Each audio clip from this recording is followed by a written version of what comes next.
Good morning. আবার একটা blog নিয়ে আপনাদের সামনে চলে এসেছি। আজকে যার জন্য আমি ব্লগটা করব সেটা হলো আমার হাজব্যান্ডের বার্থডে উপলক্ষে। তো আজই হলো 9 আগস্ট। 9 আগস্ট ওর বার্থডে। কত বছর সেটা বলবো না, কত নম্বর বার্থডে, বুড়ো হয়ে যাবে তাহলে।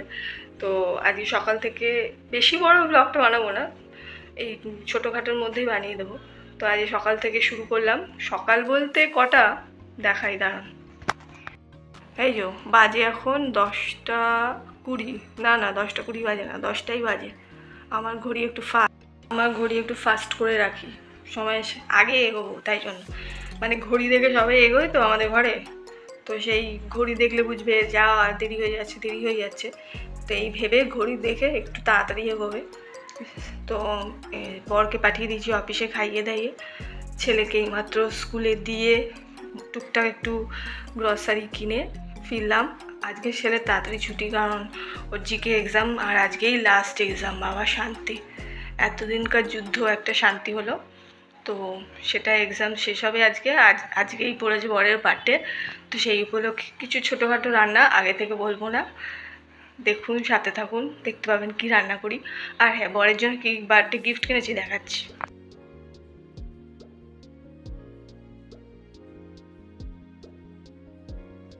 বিকেলে তো টুকটাক টুকটাক রান্না কিছু থাকবেই, সেগুলো তোমাদের সাথে শেয়ার করব বার্থডে উপলক্ষে। এখন থেকে বলছি না, কারণ যদি না করতে পারি তখন তোমাদের বললাম যে করব, অথচ করতে পারলাম না, সেই জন্য এখন থেকে বলবো না। আগে রান্নাটা স্টার্ট করব, তখন তোমাদের বলবো। তো তোমরা সাথে থাকো আর সাবস্ক্রাইব করো, আমাকে সাবস্ক্রাইব করো, দেখে চলে যেও না, প্লিজ সাবস্ক্রাইব করো। কি করো? বিকেলবেলায় যেই রান্নাটা করব তার জন্য আমার এই মশলাগুলো লাগবে: কিছুটা আদা, কিছুটা রসুন, গোলমরিচ আর কাঁচা লঙ্কা।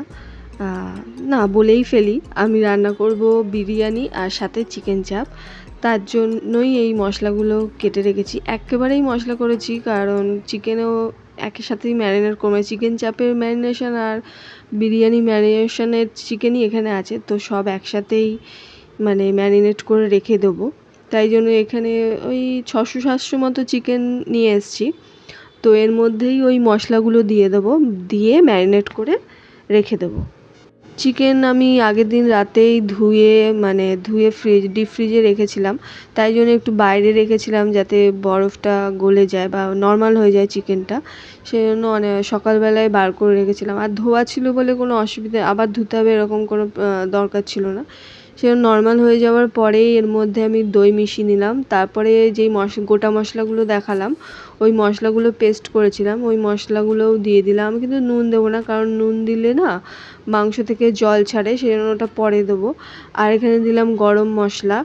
এরপরে দেবো এই বিরিয়ানি মশলাটা। এই বিরিয়ানি মশলাটাই আমি মেনলি মানে ইনস্ট্যান্ট আমার ভালোই লাগে। তো এই বিরিয়ানি মশলাটাই আমি বিরিয়ানিতে আর এই চিকেন ম্যারিনেশনে ইউজ করব। হ্যাঁ, মানি আর জানি যে গোটা বিরিয়ানির গোটা মশলা যেগুলো আছে ওগুলো গুঁড়ো করে বিরিয়ানি বানালে বিরিয়ানি বেশি টেস্টি হবে। কিন্তু এরকমভাবে এই মশলা দিয়েও রান্না করে দেখবেন, খারাপ লাগবে না। তো এখানে এই বিরিয়ানি মশলাটা নিয়ে নিলাম। তারপরে এখানে নিয়ে নিয়েছি গোলাপ জল আর কেওড়া জল। এই গোলাপ জল আর কেওড়া জল এক ছিপি করে আমি এই চিকেনের ম্যারিনেশনে দিয়ে দেবো। এবার খুব ভালো করে মানে যেই মশলাগুলো আমি ইউজ করেছি খুব ভালো করে এবার এগুলো মাংসের সাথে মিশিয়ে নিতে হবে। আমি কিন্তু হলুদও ইউজ করিনি, হলুদ একদমই ইউজ করব না। নুনটা আমি পরে যখন রান্নার সময় চিকেনটা বার করব তখন আমি নুনটা দেবো, এখন দিচ্ছি না কারণ জল বেরিয়ে যাবে বলে। ম্যারিনেশনের পরে চিকেনটা আমার ঠিক এরকমই দেখতে হয়েছে। এবার এটা আমি ফ্রিজে ঢুকিয়ে দেবো। ফ্রিজে ঢুকিয়ে তারপরে বিকেলবেলায় বার করব। তো আপনারা বিরিয়ানি দেখার জন্য বিকেলবেলায় আসুন। মাংস ম্যারিনেট করে নেওয়ার পরে তারপর ছেলেকে আনতে গেলাম। ছেলেকে এনে টেনে চান টান করিয়ে আমিও চান টান করে নিলাম। তার মাঝখানে আবার কাপড় কেচেছি। কাপড় কাচার থেকে রেহাই নেই, এত কাপড় কাচে যে কোথা থেকে আসে। তো কাপড় কেচেছি, চলো তোমাদের দেখাই কত কাপড় কেচেছি। আর আজকে রোদটাও ভালো উঠেছে, ভাবলাম একটু কেচেই দিই। তো কেচেছি, দেখো চলো। দেখো ব্যালকনির বাইরে ভেতরে ভর্তি জামা কাপড় মেলা। রোদটা এত সুন্দর উঠেছে যে জামা কাপড় কাচার লোভ সামলাতে পারলাম না। আর বাইরের তারে দিয়ে দিয়েছি যাতে তাড়াতাড়ি শুকিয়ে যায় রোদে, দেখতেই পাচ্ছ। এই এতগুলো কাপড় কেচে টেচে চান করলাম, মাথা ঘষিনি কিন্তু আমি রোজই মাথা ভেজাই, মাথা না ভেজালে মনে হয় চান কমপ্লিট হয়নি। তো এবার সব হয়ে গেছে, এবার আমি আর ছেলে ভাত খেতে বসে যাব। ভাত টাত খেয়ে একটু রেস্ট নেব, তারপরে আবার শুরু হবে রাতের ডিনারের প্রিপারেশন। তো তোমরা আসো আসো বিকেলে, তারপরে তোমাদের সাথে শেয়ার করব কি কি রান্না করছি। ওকে, বিকেলবেলা ঘুম থেকে ওঠার পর ছেলে আর আমি ভাবলাম একটু ছাদে আসি, তাই ছাদে এলাম। ছাদে এসে তো মনটা পুরো জুড়িয়ে গেছে, খুব হাওয়া। ছাদে খুব হাওয়া, প্রচুর হাওয়া, ছাদে এলে মনটা পুরো জুড়িয়ে যায় মনটা। বদমাইশ বাচ্চা, আমার সাথে এসছি বদমাইশ বাচ্চা। চলো, প্রচুর হাওয়া খাওয়া হয়ে গেছে, এবার সন্ধে দেবো। সন্ধে দিয়ে তারপর কি করব, রান্না বান্নার জোগাড় করব। আর এই বদমাইশ বাচ্চাটাকে পড়তে বসাবো। পড়তে তো বসতে চায় না, বায়না করবে টিভি দেখে। তারপর তো টিভি দেখে তারপর কটায় পড়তে বসে দেখি। চলো আমার সাথে থাকো তোমরা, গো। ছাদ থেকে এসে এখানে সন্ধে টন্ধে দেওয়া হয়ে যাওয়ার পরে তো রান্নাঘরে চলে এসেছি। রান্নাঘরে এসে আমি একটা পাত্র নিয়ে নিয়েছি বিরিয়ানির চালগুলো ভেজাবো বলে। বিরিয়ানির চাল বলতে 500 চাল আছে এখানে, আমাদের 3 জনের যথেষ্ট, এনাফ। তো এখানে বিরিয়ানির চাল ধুয়ে ভালো করে ধুয়ে ভিজিয়ে রাখবো, 1 ঘন্টার জন্য ভিজিয়ে রাখবো। 1 ঘন্টার জন্য ভেজালেই এনাফ, এর থেকে বেশি দরকার লাগে না। এখানে নিয়ে নিয়েছি পেঁয়াজ, অনেকটাই নিয়েছি কারণ আমি কিছুটা বেরেস্তা করে দেব বিরিয়ানিতে আর কিছুটা দেব চিকেন চাপে, সেই জন্য অনেকটাই নিয়ে নিয়েছি। এগুলো সব এবার কুচি করতে হবে। এই দেখো আমার বিরিয়ানির জন্য পেঁয়াজগুলো সব কুচি করা হয়ে গেছে, এবার এগুলো বেরেস্তা ভাজতে হবে। বেরেস্তা ভাজার জন্য আমি এখানে কড়াতে তেল গরম করতেই দিয়ে দিয়েছি। বেরেস্তা ভাজতে অনেকটাই তেল লাগে, সেজন্য বেশ অনেকটাই তেল দিয়ে দিয়েছি। এদিকে মাংসটা বার করে মাংসে নুনটা মিশিয়ে নিলাম। তোমাদের তো বললামই যে বিকেলের দিকে মাংস যখন বার করব তখন নুন মেশাবো। এবার কড়াতে আমি পেঁয়াজগুলো দিয়ে দিয়েছি, এটা ভাজতে বেশ অনেকটাই টাইম নেবে, একটু টাইম স্পেন্ডিং ব্যাপার। তো আস্তে আস্তে, বেশি কিন্তু আঁচ দিয়ে বেরেস্তা ভাজা যাবে না, তাহলে পেঁয়াজ পুড়ে যাবে। তো কম আছে আস্তে আস্তে করে ধৈর্য ধরে ভাজতে হবে। এই দেখো বরের হাসি হাসি মুখ, তোমাদেরকে তো বলেইছিলাম বর আসার পরে গিফট দেখে কি রিয়াকশান হয়। এখানে বর আর বাচ্চার দুষ্টামি চলছে, তো দেখিয়ে দিলাম বর হাসছে না কাঁদছে। সকাল থেকে আমি কিন্তু হ্যাপি বার্থডে উইশও করিনি, তো গিফটের সাথেই আমি একটা চিরকুট দিয়ে দিয়েছিলাম। শুধু বার্থডে বয়কে দেখলে তো হবে না, রান্নাটাও করতে হবে। তো সেই জন্য আমি রান্নাঘরে আবার চলে এলাম। এখানে তো বেরেস্তা ভাজছি আর ওদিকে বিরিয়ানির চিকেনগুলোও ভাজতে হবে এক এক করে, তো ভেজে নিচ্ছি। আমি বেরেস্তা না বেশি লাল লাল করে ভাজি না, আমার মনে হয় যেন বেরেস্তা বেশি লাল লাল করে ভাজলে পেঁয়াজটা একটু তিতকুটে হয়ে যায়, তাই এরকম কালারেই ঠিক নামিয়ে নিই। আর চারিদিকে ছড়িয়ে রাখছি কারণ যা অনেকটাই তো তেল থাকে না বেরেস্তা ভাজায়, অনেক কিন্তু তেল অ্যাবজর্ব করে, যাতে ওই তেলগুলো থিতিয়ে যায় সেই জন্য চারিদিকে করে রেখে দিয়েছি। কিছুক্ষণ রেখে দেবো, তারপর তুলে নেব। এদিকে তো মাংস ভাজছি, মাংসটা বেশ কালার হয়ে গেলে তবেই আমি তুলবো। এখানে আবার একটা কড়া নিয়ে তেল গরম করতে বসিয়ে দিয়েছি। আমি এবার বিরিয়ানির আলু ভাজবো। আমি 4টে বিরিয়ানির জন্য 4টে আলু নিয়েছি, কারণ বেশি তো লোক আমার নেইও, আর আলু এত আমরা কেউ খাই না। আমরা নয়, সরি, আমি খাই না, আমার হাজবেন্ড খায়, আমার ছেলেও অত ভালোবাসে না। বিরিয়ানির জন্য যে আলুগুলো নিয়েছিলাম না, ওগুলো কিন্তু আমার একটা সিটি দিয়ে সেদ্ধ করা ছিল। আর ওদিকে হাঁড়ি দেখতে পাচ্ছ, ওই হাঁড়িতে বিরিয়ানির চাল বসাবো, মানে বয়েল করতে দেবো, সেজন্য একটু নুন দিয়ে দিলাম যাতে চালের মধ্যে একটু নুন ঢোকে। আর এদিকে গোটা গরম মশলা থেতো করছি ওই জলটায় দেবো বলে, যে বিরিয়ানির জলটা আছে ওই জলটায় কিছুটা দেবো আর কিছুটা দেবো ফোড়নে, মাংসের ফোড়নে। এ দেখো তোমাদের দেখাচ্ছি কী কী দিয়েছি। গোটা গরম মশলা, দারচিনি, লবঙ্গ, এলাচ। দারচিনি না একদম কম ছিল, ওটাই একটু মিলিয়ে মিশিয়ে দু সাইডে, মানে বিরিয়ানিতে আর চিকেন চাপে দিয়েছি। এটা দিলাম জয়িত্রী, জারফল দিইনি, জয়িত্রীটা জলে দিয়ে দিলাম মানে বিরিয়ানির চালে, যাতে বিরিয়ানির চালটা একটু গন্ধ হয়। আর এদিকে আমার কিন্তু আলুগুলো প্রায় অনেকটাই ভাজা হয়ে গেছে, মানে কালার চলে এসছে। এবার তো ভাপে ভাপে সেদ্ধ হয়েই যাবে। বিরিয়ানির জলটা বেশ ভালো, খুব ভালো গরম হলে না তবেই চালটা দিতে হয়, নাহলে ভাত গলে যায়। আর আমি একটু হোয়াইট অয়েল মানে সাদা তেল দিয়ে দিলাম, যাতে বিরিয়ানির চালগুলো ঝরঝরে থাকে। এই তেলটা দিলে না বিরিয়ানির চালগুলো একে অপরের সাথে লেগে যায় না, বেশ ঝরঝরে থাকে। আবার এখানে কড়াতে তেল গরম করতে দিয়ে দিয়েছি। এবার আমি চিকেন চাপের জন্য কাজু আর চারমগজ ভাজতে দেব। এটা একটু ভাজা ভাজা হয়ে গেলে আমি পোস্ত দেবো, কারণ পোস্ত তো ভাজতে বেশিক্ষণ টাইম লাগে না, এগুলো ভাজতে যতটা টাইম লাগে। সেজন্য এটা একটু ভাজা ভাজা হোক। ওদিকে দেখো বিরিয়ানির জলটা বেশ গরমই হয়ে গেছে, ফুটতে শুরু করে দিয়েছিল। তো সেই জন্য আমি এবার বিরিয়ানির চালগুলো ওর মধ্যে দিয়ে দিলাম। বিরিয়ানির চাল কিন্তু 75 থেকে মানে 75%ই সেদ্ধ করতে হয়, ফুল সেদ্ধ করবেন না, কারণ এটা তো আবার আপনাকে ভাপে বসাতে হবে। সেই জন্য 75% মতো বয়েল করবেন।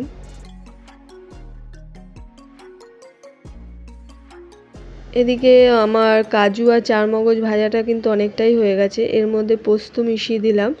হালকা ভাজতে হবে পোস্ত দিয়ে, কারণ পোস্ত তো তাড়াতাড়ি ভাজা হয়ে যায়। তো এবার এগুলো খুব ভালো করে ভাজা হয়ে যাওয়ার পরে আমি কিন্তু ঠান্ডা করে তারপর পেস্ট করতে হবে।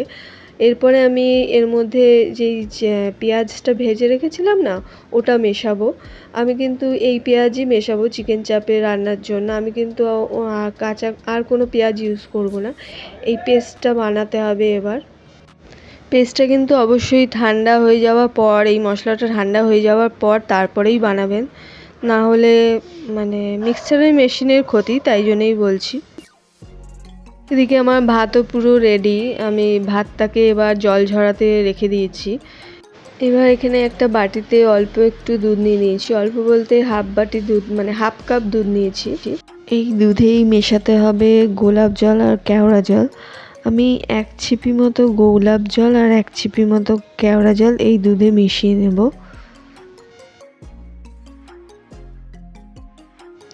এবার পালা বিরিয়ানির লেয়ার সাজানোর জন্য, যেটা হলেই বিরিয়ানি কমপ্লিট হয়ে যাবে। বিরিয়ানি বানানোর স্টেপ সব কমপ্লিট। তো এবার একটা হাঁড়ি নিয়ে নিয়েছি। হাঁড়িটার মধ্যে প্রথমেই আমি দিই মাংসগুলো, যে কটা মাংসর মধ্যে 3টে মাংস দেবো। তারপরে আমি এরপরে দেবো ভাত। বেশ ভালো করে ছড়িয়ে দেবো, মানে ভাতটা এর উপরে লেয়ারটা আর কি, ভাতের লেয়ারটা। তারপরে যে আলুগুলো ভেজে রেখেছিলাম ওই আলুগুলো এবার দিয়ে দেবো, কারণ আমি আলুগুলো দিতে ভুলে গেছিলাম। দিয়ে আবার একটু ভাতের লেয়ার দিয়ে দেবো। তারপরে আবার যেই বাকি মাংসগুলো ছিল ওগুলো এবার দিয়ে দিলাম, আর আলু দিয়ে দেবো।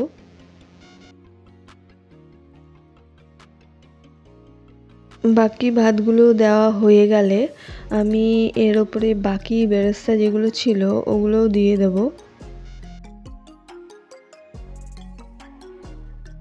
তারপরে যে মাংসের মশলাটা ছিল সেটাও উপর দিয়ে দিয়ে দেবো ভাতের ওপর।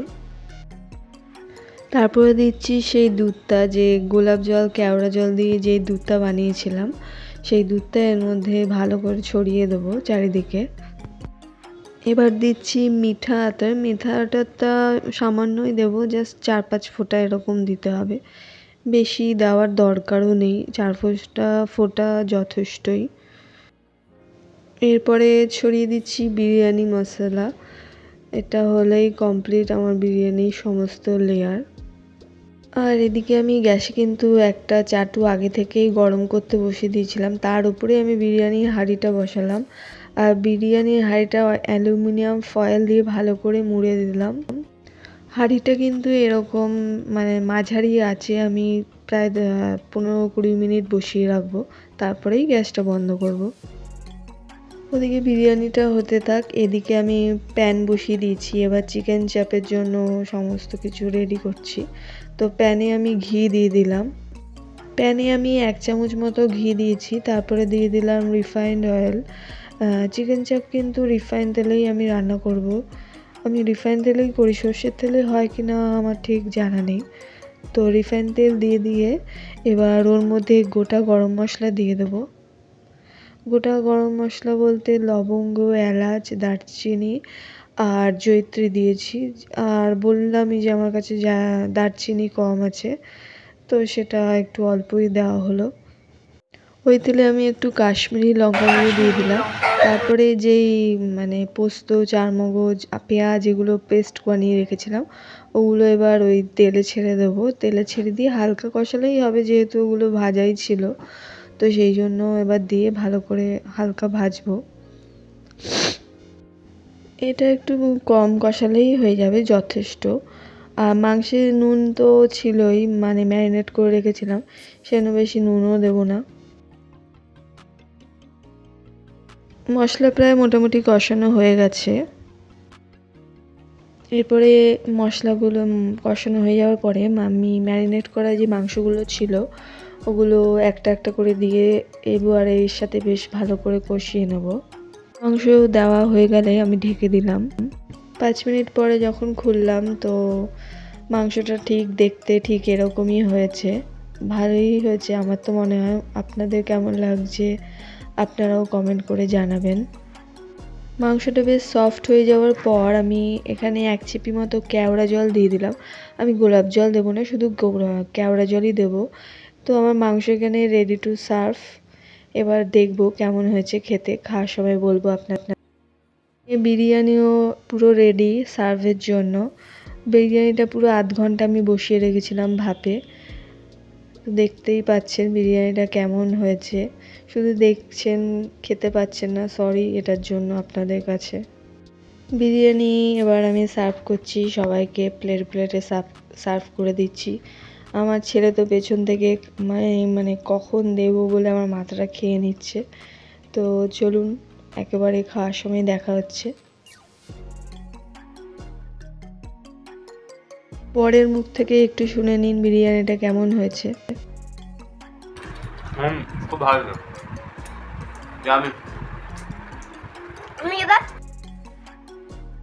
এখানে আমিও একটু খেয়ে টেস্ট করে বলি বিরিয়ানিটা কেমন হয়েছে।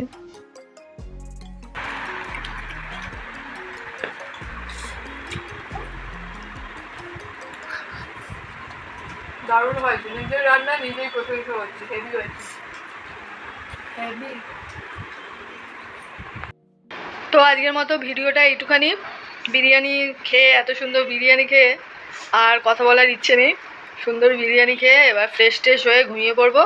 Good night, tata. আমার চ্যানেলটাকে সাবস্ক্রাইব করে শেয়ার করে দেবেন আপনাদের বন্ধুদের, তাদেরও দেখার সুযোগ করে দেবেন। আর লাইক করবেন, কমেন্ট করবেন। ওকে, গুড নাইট, ভালো থাকবেন, হাসি খুশি থাকবেন, টাটা।